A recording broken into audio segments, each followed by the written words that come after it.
안녕하십니까. 5월 6일 토요일 말씀 묵상 함께 시작하겠습니다. 연휴 잘 보내고 계십니까? 비록 연휴 가운데 우리 마음이 풀어질 수 있지만 주님을 향한 마음들, 거룩하고자 하는 마음들, 말씀을 사모하는 마음이 전혀 흔들리지 않고 주님께 더욱더 가까이 나아가시는 귀한 성도님들 되시길 기도합니다. 오늘 본문은 사무엘상 25장 32절부터 44절까지 말씀입니다. 이제 아비가일의 말을 들은 다윗이 어떻게 반응했고 그에 대해서 하나님께서 또한 어떻게 조치를 하셨는가 하는 것을 볼 수 있는데요. 결국 지혜로운 자는 하나님께 원수 갚는 것을 맡겨야 한다는 사실을 오늘 본문을 통해서 발견할 수 있습니다. 그럼 먼저 말씀을 보시고 계속해서 묵상 이어나가도록 하겠습니다. 오늘 너를 보내어 나를 영접하게 하신 이스라엘의 하나님 여호와를 찬송할지로다. 또 내 지혜를 칭찬할지며 또 내게 복이 있을지로다. 오늘 내가 피를 흘릴 것과 친히 복수하는 것을 내가 막았느니라.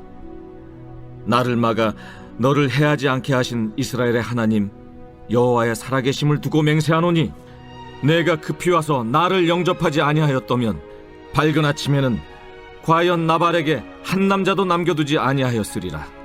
다윗이 그가 가져온 것을 그의 손에서 받고 그에게 이르되 내 집으로 평안히 올라가라.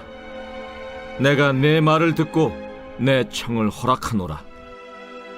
아비가일이 나발에게로 돌아오니 그가 왕의 잔치와 같은 잔치를 그의 집에 배설하고 크게 취하여 마음에 기뻐하므로 아비가일이 밝는 아침까지는 아무 말도 하지 아니하다가 아침에 나발이 포도주에서 깬 후에 그의 아내가 그에게 이 일을 말하매 그가 낙담하여 몸이 돌과 같이 되었더니 한 열흘 후에 여호와께서 나발을 치심해 그가 죽으니라. 나발이 죽었다 함을 다윗이 듣고 이르되 나발에게 당한 나의 모욕을 갚아주사 종으로 악한 일을 하지 않게 하신 여호와를 찬송할지로다. 여호와께서 나발의 악행을 그의 머리에 돌리셨도다. 다윗이 아비가일을 자기 아내로 삼으려고 사람을 보내어 그에게 말하게 하매 다윗의 전령들이 갈멜에 가서 아비가일에게 이르러 그에게 말하여 이르되 다윗이 당신을 아내로 삼고자 하여 우리를 당신께 보내더이다. 아비가일이 일어나 몸을 굽혀 얼굴을 땅에 대고 이르되 내 주의 여종은 내 주의 전령들의 발 씻길 종이니이다. 아비가일이 급히 일어나서 나귀를 타고 그를 뒤따르는 처녀 5과 함께 다윗의 전령들을 따라가서 다윗의 아내가 되니라. 다윗이 또 이스라엘 아히노암을 아내로 맞았더니 그들 2사람이 그의 아내가 되니라. 사울이 그의 딸 다윗의 아내 미가를 갈림에 사는 라이스의 아들 발디에게 주었더라. 사울과 다윗의 비교가 계속 이어져 나간다는 사실을 기억하시면서 이 나발과 관련된 이야기를 읽어가시는 것이 좋습니다. 우리는 지금까지 나발을 죽이려고 갔던 다윗에게 그 나발의 아내였던 아비가일이 나서서 그를 진정시키는 모습을 보았는데요. 그 아비가일의 말을 듣고 행하는 다윗의 모습은 이전의 사울의 모습과 상당히 다릅니다. 사무엘서 기자는 의도적으로 사울의 태도를 떠오르게 할 만한 모습들을 그려주면서 다윗은 사울이 저질렀던 잘못을 범하지 않았다는 것을 그려주고 있는 거죠. 자, 본문 보시면요. 다윗이 아비가일에게 이르되 오늘 너를 보내어 나를 영접하게 하신 이스라엘의 하나님을 찬송하라고 하고 너의 지혜를 칭찬하고 복이 있을지로다 축복까지 합니다. 오늘 내가 피를 흘릴 것과 친히 복수하는 것을 내가 막았느니라. 나를 막아 너를 해하지 않게 하신 이스라엘 하나님의 여호와의 살아계심을 두고 맹세하노니. 자, 다윗은 이 아비가일 뒤에 하나님이 서 계시다는 사실을 인정하고 있죠. 그리고 하나님께서 아비가일을 통해서 자기가 원수 갚는 것, 친히 피를 흘려서 원수 갚는 것을 막게 하셨다라고 고백하고 있습니다. 근데 여기서 우리가 주목해야 될 것이 뭐냐 하면요. 사울이 자기의 맹세에 대해서 어떤 태도를 가졌던가 하는 것과 다윗이 또한 어떤 태도를 가지고 있었던가 하는 것입니다. 다윗은 어제 본문에서도 나왔습니다마는 밝는 아침에는 과연 나발에게 한 남자도 남겨두지 않겠다. 여기서도 남자도 마찬가지예요. 벽에다 오줌 누는 것들, 이런 표현이거든요. 나발과 함께한 남자들을 모조리 다 몰살하겠다고 맹세를 하고 왔단 말입니다. 여호와께서 벌을 내리시고 또 내리시기를 원한다라는 표현까지 써가면서 나발에게 있는 모든 남자들을 다 죽이겠다는 마음을 가지고 올라왔어요. 하나님께 맹세를 막 이야기했단 말입니다. 그런데 한 여자가 와가지고 여차여차하지 않느냐라고 말을 하니까 그 말을 듣고 신이 복수하는 것을 막았다 그러고 하나님께서 이 여인의 지혜를 통해서 자신의 복수를 막았다는 이야기를 하고 있단 말입니다. 그러면 좀 전에 내가 나발 집의 모든 남자들 다 죽이겠다고 하나님의 이름으로 맹세했던 거 그건 뭡니까? 바울은 자기가 맹세를 한 것을 지켜요. 전부 다 금식하면서 블레셋을 쫓아간다. 좀 말도 안 되는 짓을 했지만 어쨌든 하나님 앞에서 맹세를 시켰고 맹세를 자기가 지키려고 합니다. 요나단아 네가 반드시 죽으리라. 요나단이 그 지팡이 끝으로 조금 벌꿀을 맛본 것 때문에 그를 죽이겠다는 거잖아요. 자기 맹세를 지키지 않았다고. 어떻게 보면 사울은 자기 입으로 한 맹세를 철저히 지키려고 한 사람이고 다윗은 맹세에 대해서 너무 쉽게 생각하는 거 아닐까요? 이렇게 하나님께서 막으셨다라고 말해버리고 자신의 맹세가 없었던 것이 되어버리는 모습을 볼 수 있습니다. 자, 여기서 사울의 뇌리 속에 들어있는 하나님과 다윗의 뇌리 속에 들어있는 하나님이 어떻게 다른지가 나타나죠. 사울은 하나님 앞에서 내가 맹세를 했다는 이유로 무조건 지켜야 된다는 어떻게 보면 강박적인 행동을 하고 있습니다. 하지만 다윗은 그렇게 생각하지 않죠. 하나님은 살아계신 분이고 지금도 자신과 교통하시는 분이고 합리적인 분입니다. 내가 잘못해서 잘못 맹세한 것을 지키지 않는다고 해서 하나님께 죄를 짓는 것이 되리라고는 생각하지 않는 거죠. 하나님께서 기뻐하시지 않는 맹세를 지키지 않은 것이 하나님 앞에 죄가 되는 것은 아니라고 생각하고 있는 겁니다. 굉장히 합리적이죠.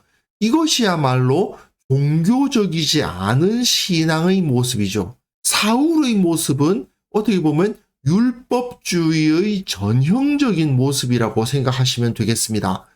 하나님 앞에 말을 했으니 무조건 지켜야 된다. 그것이 어떤 거든지 간에 지켜야 된다는 식으로 강박관념에 붙잡히지만 다윗은 하나님께서 우리에게 법을 주신 이유가 무엇이냐?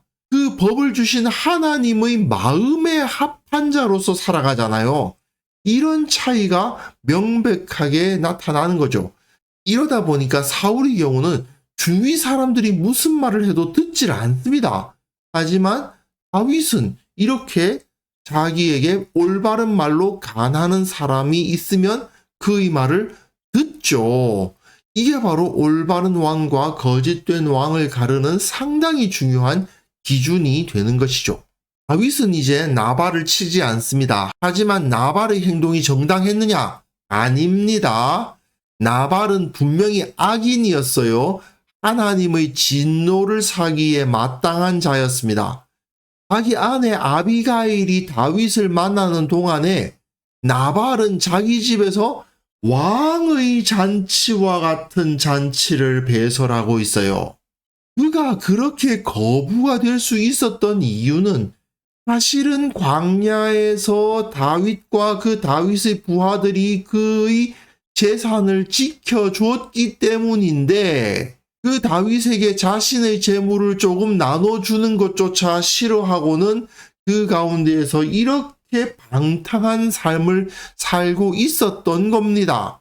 이런 상황에서 아비가일은 취한 남편에게 이런저런 소리 해봤자 무슨 의미가 있겠습니까? 그래서 아침에 나발이 포도주에서 깬 후에 그의 아내 아비가일이 그에게 이 일을 말하며 낙담하여 몸이 돌과 같이 되었다. 하나님께서 치신 거죠. 한 열흘 후에 여호와께서 나발을 치심에 그가 죽으니라. 다윗이 나발을 친 것이 아니고 하나님께서 나발을 치셨고 그가 죽었습니다. 그리고 열흘이 지난 후에입니다. 다윗이 나발을 치려고 진격을 했던 그 사건 자체가 나발을 죽게 하는데 원인이 되었다고 보기는 어려운 기간이 지난 거죠. 다윗은 나발의 죽음에 대해서 전혀 책임이 없다라는 것을 사무엘서 기자가 말해주고 있는 겁니다.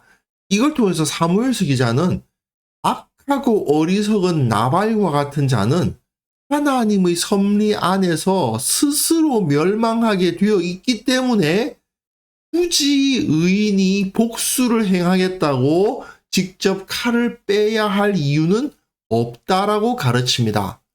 악인은 악인들에 의해서 망하거나 아니면 하나님께서 직접 치시지 의인이 자기 손에 피를 묻힐 필요는 없다는 것이죠.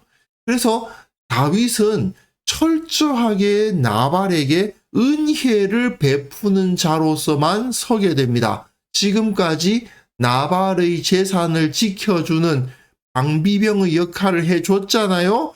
그뿐 아니라 나발이 죽으니까 나발이 죽었다 함을 다윗이 듣고 나발에게 당한 나의 모욕을 하나님께서 갚아주셨다.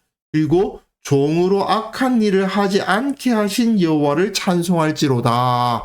하나님께서 직접 그 나발의 악행을 그의 머리에 돌리셨다고 인정하고 그리고 다윗은 아비가일을 자기 아내로 삼으려고 사람을 보내어 말하게 합니다. 우리나라 사람들은 이 유교의 영향력이 있다 보니까 일부 종사하는 것이 좋은 거 아니냐, 한 남편이 둘 있을 수 없는 것, 그것이 좋은 거 아니냐라고 생각하면서 이렇게 다윗이 아비가일을 자기 아내로 삼으려 하는 것을 보고 그래도 되나 이런 생각을 가질 수도 있는데요.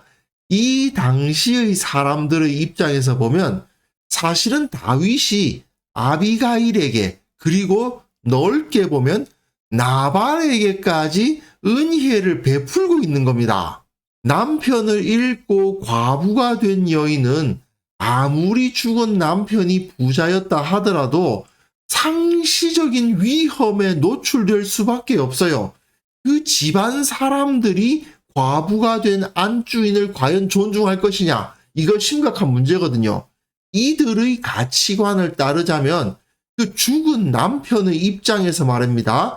그 죽은 남편이 정말 아내를 사랑하고 있었다면 이 아내가 자기가 죽은 후에 과부로서 살아가지 않고 다른 괜찮은 남자의 아내가 되어서 평탄한 삶을 살아갈 수 있게 되는 것이 더 좋은 거예요. 그러니까 내가 죽은 후에 내 사랑하는 아내를 다른 남자가 아내로 맞아들여 준다는 것은 내가 죽어가고 있지만 그 사람에게 내 아내를 자기 아내로 맞아주는 그 남자에게 은혜를 입었다고 느끼게 되는 문제란 말입니다. 다윗은 지금 나발에게 철저하게 은혜를 베풀고 있고 나발이 살았을 때에도 은혜를 베풀었고 죽은 후에도 은혜를 베푼 것입니다. 결국 다윗은 자기를 모욕했다는 이유로 나발을 죽이려고 했지만 오히려 그를 용서했을 뿐 아니라 그 이전까지 은혜를 베풀었고 자기를 모욕한 것을 용서했고 또한 그가 죽은 이후에는 그의 아내를 거두어 주는 은혜까지 그야말로 아낌없이 주는 나무처럼 은혜를 베푼 셈이 됩니다. 이 모든 일은 다 하나님께서 다윗에게 은혜를 베풀어 주셨기 때문이고 또 다윗이 아비가일의 지혜를 또 다윗이 아비가일의 지혜로운 말에 귀를 기울일 줄 아는 사람이었기 때문에 가능한 일이었죠. 악하고 어리석은 자는 자기에게 누가 무슨 말을 해도 안 듣지만 다윗은 들을 귀가 열려 있었고 그렇기 때문에 하나님의 뜻에 온전히 합당한 모습으로서 살아갔고 즉 하나님의 복을 받기에 합당한 자가 될 수 있었던 겁니다. 아비가일이 일어나 몸을 굽혀 얼굴을 땅에 대고 이르되 내 주의 여종은 내 주의 전령들의 발 씻길 종이니이다 하고 자기 자신을 낮추고 급히 일어나서 나귀를 타고 그를 뒤따르는 처녀 5과 함께 다윗의 전령들을 따라가서 다윗의 아내가 됩니다. 아비가일도 다윗이 왕이 될 자라는 사실을 알고 있었기 때문에 자신을 아내로 맞이하기 원한다는 다윗의 말에 감사하면서 즉시 그 말에 따르고 있죠. 즉 아비가일 역시 나발의 아내였지만 그 나발이 죽고 다윗의 아내가 됨으로써 이 지혜로운 여인이 더 좋은 자리에 가게 되는, 더 좋은 환경에 놓이게 되는 은혜를 입었다라고 기록하고 있는 겁니다. 다만 문제는 사무엘서 기자가 다윗이 아내가 여러 명이었기 때문에 이후에 문제가 생길 것을 미리 복선으로 깔아두고 있어요. 이스라엘 아히노암을 아내로 맞이했고 2사람이 그의 아내가 되었다. 벌써 광야에서 아내가 2명이 됩니다. 그뿐만 아니라 원래 사울의 딸 미갈의 남편이었잖아요. 그럼 벌써 아내가 셋인 상황이죠. 그 다윗의 아내 미갈은 라이스의 아들 발디라는 사람에게 재혼을 하고 있습니다. 하지만 이것이 또 나중에 사무엘 하에가 보시면 이게 문제가 또 돼요. 물론 왕정국가에서는 많은 아내를 통해서 많은 아들을 낳으면 그 왕조의 영향력이 강해진다고들 생각하지만 사실 그 강한 힘이라는 것은 왕가 내부의 암투를 기반으로 한 것이고 결국 세속적인 힘이거든요. 하나님의 힘이 아닙니다. 그러다 보니까 이후에 그 문제가 수면 위로 드러날 것을 미리 여기서 암시하는 복선을 깔아주고 있는 것은 사실입니다. 어쨌든 하나님께서는 다윗을 보호하셔서 아비가일을 통해서 왕으로서 마땅히 가져야 할 성품과 태도와 생각이 무엇인지 가르쳐 주셨습니다.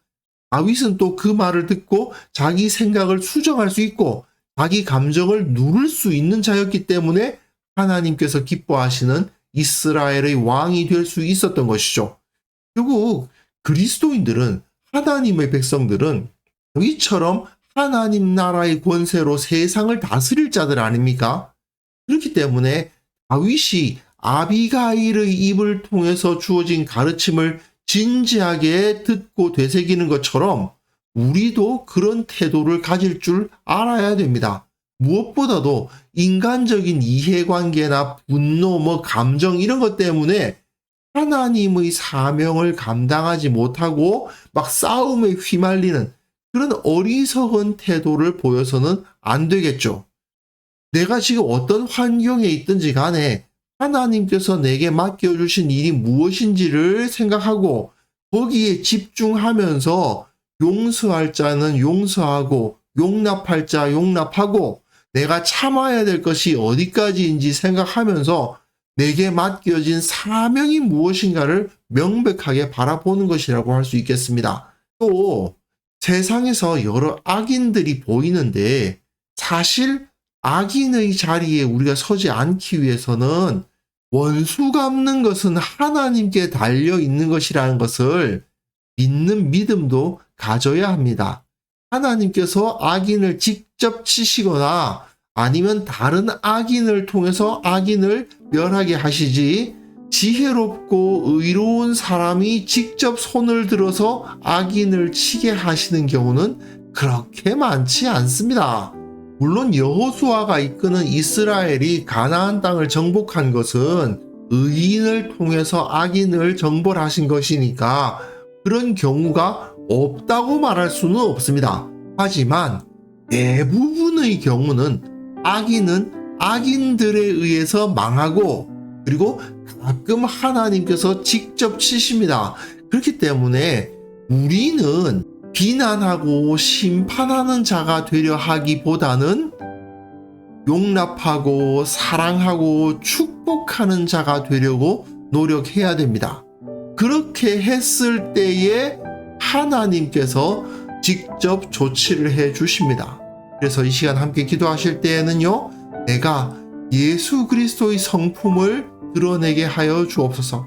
십자가에서도 저들을 용서하여 달라고 기도하셨던 우리 주님의 모습이 나에게서 그리고 우리 성도들에게서 나타나서 이 세상을 변화시킬 수 있는 능력이 나타나게 하옵소서. 함께 기도하는 시간 가졌으면 합니다.